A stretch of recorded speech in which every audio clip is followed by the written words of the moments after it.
మంగళగిరిలో చేనేత దినోత్సవాన్ని నిర్వహించారు. వివరాలు ఇలా ఉన్నాయి. మంగళగిరిలోని వైఎస్ఆర్సీపీ నియోజకవర్గ కార్యాలయంలో జాతీయ చేనేత దినోత్సవాన్ని నిర్వహించారు. ఈ కార్యక్రమంలో ఎమ్మెల్సీ మురుగుడు హనుమంతరావు, పార్టీ నియోజకవర్గ సమన్వయకర్త దొంతిరెడ్డి వేమారెడ్డి, నాయకులు చిల్లపల్లి మోహన్ రావు, బుర్రముక్క వేణుగోపాల స్వామిరెడ్డి, ఆకురాతి రాజేష్, నాలి వెంకటకృష్ణ, సంకే సునీత, ఎండి ఫిరోజ్ తదితరులు పాల్గొన్నారు. అనంతరం వారు మాట్లాడారు. మంగళగిరి వైఎస్ఆర్ కాంగ్రెస్ పార్టీ కార్యాలయంలో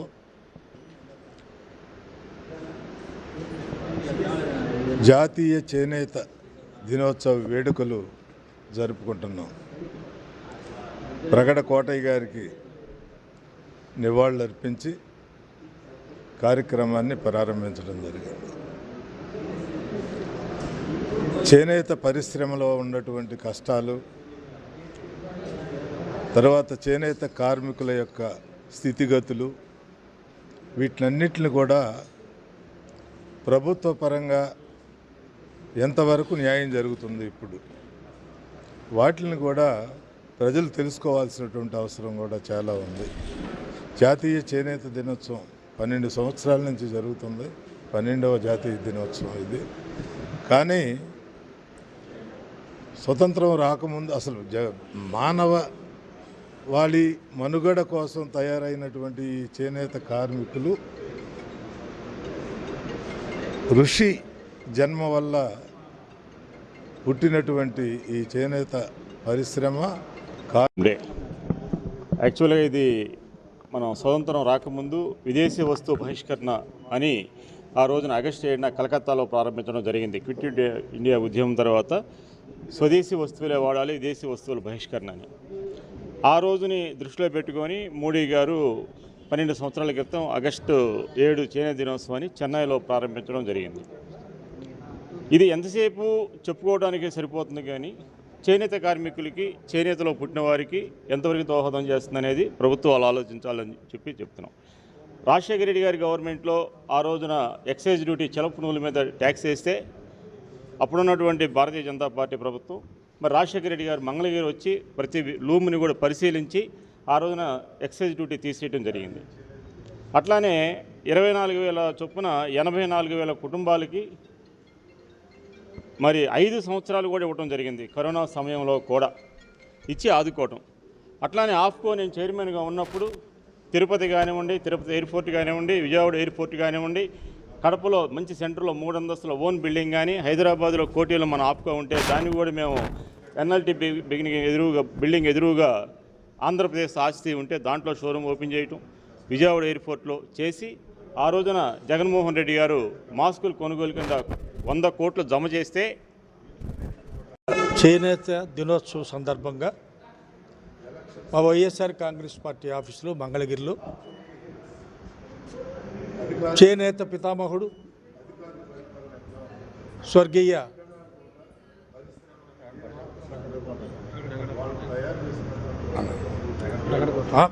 కోటయ్య గారికి ఒకసారి నివాళులు అర్పించుకుంటూ ఈ కార్యక్రమాన్ని ప్రారంభించాం. సోదరులారా, ప్రపంచంలో మనిషికి కావలసింది మొదట కూడు అంటే అన్నం, తర్వాత గుడ్డ, వస్త్రం. ఇవి 2 ఉంటే మనిషి బ్రతుకుతాడు. ఎక్కడో చోట ఏ చెట్టు కిందో పుట్ట కిందో తలదాచుకునైనా బ్రతుకుతాడు. భారతదేశానికి కానీ మిగతా ప్రపంచ దేశాల్లో ఎక్కడైనా సరే రైతు యొక్క ఫస్ట్ ఇంపార్టెన్స్ ఇస్తూ, తర్వాత చేనేత విభాగానికి తప్పనిసరిగా దాన్ని బ్రతికించుకోవాలి. మనం దానికి గాను మనకి ఊహ తెలిసినప్పటి నుంచి వైఎస్ రాజశేఖర రెడ్డి గారు వేసిన పునాది చేనేత వర్గానికి చాలా గొప్పగా వేసాడు ఆయన పునాది. చేనేత వర్గాల వారికి, మంగళగిరి పట్టణ ప్రజలందరూ కూడా శుభాకాంక్షలు తెలియజేస్తున్నాం. మరి ఆ రోజు వైఎస్ రాజశేఖర రెడ్డి గారి పుణ్యమాని మరి చేనేతలకంటూ ఒక రోజు నిర్లిప్తమై ఉంది ఇవాళ. ఎందుకంటే 1905లో గాంధీ గారి పిలుపు మేరకు చేనేత వస్త్రాలు ధరించాలి అందరం పిలిపివ్వడం జరిగింది. ఆయన కలకత్తాలో ఒక మహా ఉద్యమం జరిగింది. విదేశీ వస్త్రాలు బహిష్కరించి స్వదేశీ వస్త్రాలు ధరించాలని ఆ రోజుని ప్రమాణంగా తీసుకొని ఈ యొక్క ఆగస్టు 7వ తేదీ చేనేత దినోత్సవంగా ప్రకటించడం జరిగింది. 1905లో జరిగిన కార్యక్రమానికి వారందరూ కూడా నివాళులర్పిస్తూ 2005లో రాజశేఖర రెడ్డి గారు ముఖ్యమంత్రిగా ఉన్నప్పుడు కార్యక్రమం జరిగింది.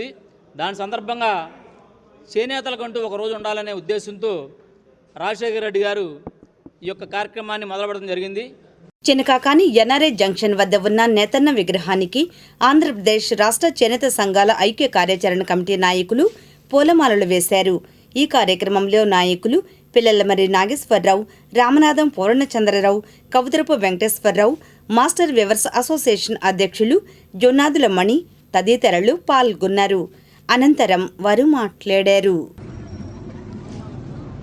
కూటమి ప్రభుత్వం ఈ సంవత్సరం ఆగస్టు 7 నుంచి చేనేత కార్మికులకి 25,000 రూపాయలు ఆర్థిక సహాయాన్ని అందిస్తున్న సందర్భంగా కూటమి ప్రభుత్వం వారికి కూడా చేనేతలందరి తరపున ధన్యవాదాలు తెలియపరుస్తున్నాం.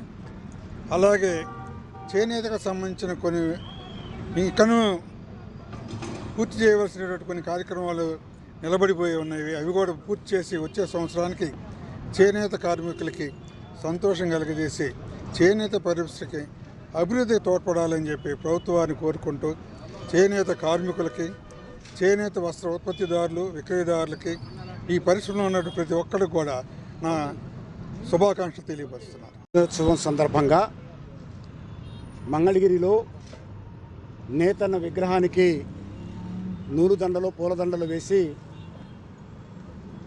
ఈ సందర్భంగా రాష్ట్రంలోనూ దేశంలో ఉన్నటువంటి చేనేత పరిశ్రమలో ఉన్నటువంటి అందరికీ కూడా శుభాకాంక్షలు తెలియజేస్తూ ఉన్నాం. ముఖ్యంగా ఈ చేనేత పరిశ్రమని అనేక సంక్షోభాలతో కూడుకుంటే వీటిని ఆదరించి దీన్ని మనుగడను కాపాడాలని అనేక కార్యక్రమాలను నిర్వహించిన సందర్భంగా ప్రభుత్వము ఇటీవల కాలంలో ఉచిత విద్యుత్తు 200 యూనిట్లు, అలాగనే 2025 ఆగస్టు 7వ తేదీన ముఖ్యమంత్రి గారు ప్రకటించినటువంటి నేతన్న భరోసా పథకం ఈ సంవత్సరం ఇప్పుడు ఇవ్వటం అనేది చాలా సంతోషకరం. ఈ కూటమి ప్రభుత్వానికి కూడా ధన్యవాదాలు తెలియజేస్తూ ఉన్నాం. ఆగస్టు 7వ తేదీ జాతీయ చేనేత దినోత్సవాన్ని గుంటూరు జిల్లా చేనేత సంఘాల ఐక్య కార్యాచరణ కమిటీ ఆధ్వర్యంలో నేతన్న విగ్రహం దగ్గర జరుపుకుంటున్నాం. అయితే ఈ సందర్భంగా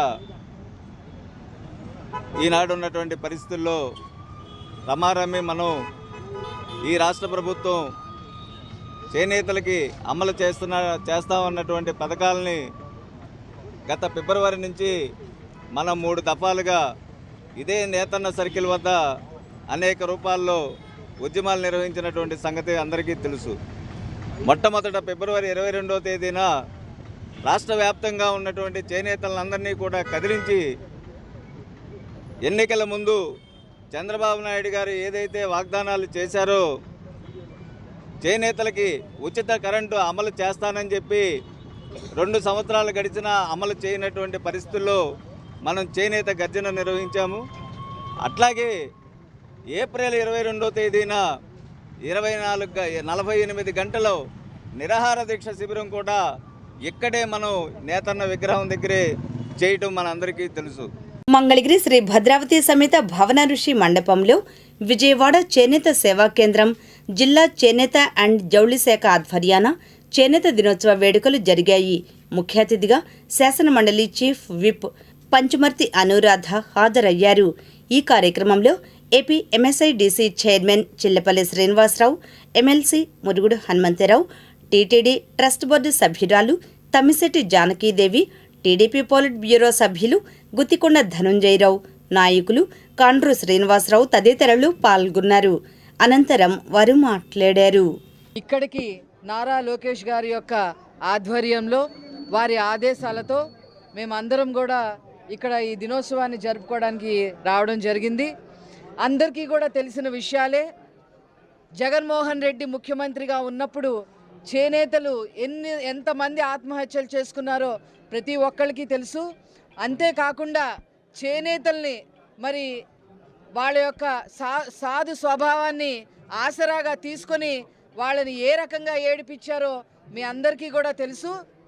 సాక్షాత్తు జగన్మోహన్ రెడ్డి తాతగారైన రాజారెడ్డి మరి ముగ్గు గనుల విషయంలో మరి అవి చేజెక్కించుకోవడానికి ఒక చేనేత కులానికి సంబంధించిన మరి వెంకట సుబ్బయ్య అనే వ్యక్తిని హతమార్చడం, అందులో అతను ఆ కేసులో ముద్దాయిగా ఉండడం కూడా మనం చూసాం. అంతేకాకుండా మరి వ్యాపారస్తుల్ని, ధర్మవరంలో ఉన్న వ్యాపారస్తుల్ని వైసీపీ నాయకుడు మరి సరుకు తీసుకొని డబ్బు నుంచి ప్రశ్నించినందుకు కూడా ప్రొద్దుటూరులో ఒక చేనేత కార్మికుడిని మరి ఏకంగా హతమార్చడం కూడా జరిగింది వారి హయాంలో. ఇక్కడ మంగళగిరిలో అయితే అరాచకాలకి అంతే లేకుండా పోయింది. జిఎస్టీ పేరుతో వ్యాపారస్తుల్ని ఏడిపించడం, అదేవిధంగా చేనేతలు మరి వాళ్ళకి ఏమీ వాళ్ళకి ఓటు వేయలేదని అక్కసుతో చేనేతల కార్మిక భవనాన్ని కూల్చేయటం, అదేవిధంగా మరి అనేక రకాలుగా వాళ్ళకి రావాల్సిన రాయితీలు కూడా రాకుండా చేయటం, ఇలాగా వైసీపీ ముఖ్యంగా జగన్మోహన్ రెడ్డి కుటుంబం వ్యక్తిగత కక్ష ఈ కులంపై కట్టింది అనేది స్పష్టం. ఇప్పుడు కూటమి ప్రభుత్వం వచ్చిన తర్వాత నారా చంద్రబాబు నాయుడు గారు, నారా లోకేష్ గారు, అదేవిధంగా మరి పవన్ కళ్యాణ్ గారు, ప్రధానమంత్రి అయిన మోడీ గారి ఆధ్వర్యంలో ఈరోజు చేనేతలకి ఏదో రకంగా వాళ్ళకి ఆసరాగా ఉండే విధంగా ఈరోజు నేతన్నకు సాయం పేరుతో మరి ప్రతి కుటుంబానికి 25,000 మగ్గం ఉన్న, సొంత మగ్గం ఉన్న వాళ్ళకి, మంగళగిరిలో రాట్నం ఉన్న వాళ్ళకు కూడా దాదాపు 79,000 మందికి రాష్ట్రంలో మరి 25,000 రూపాయల చొప్పున ఇవ్వడం జరుగుతూ ఉంది.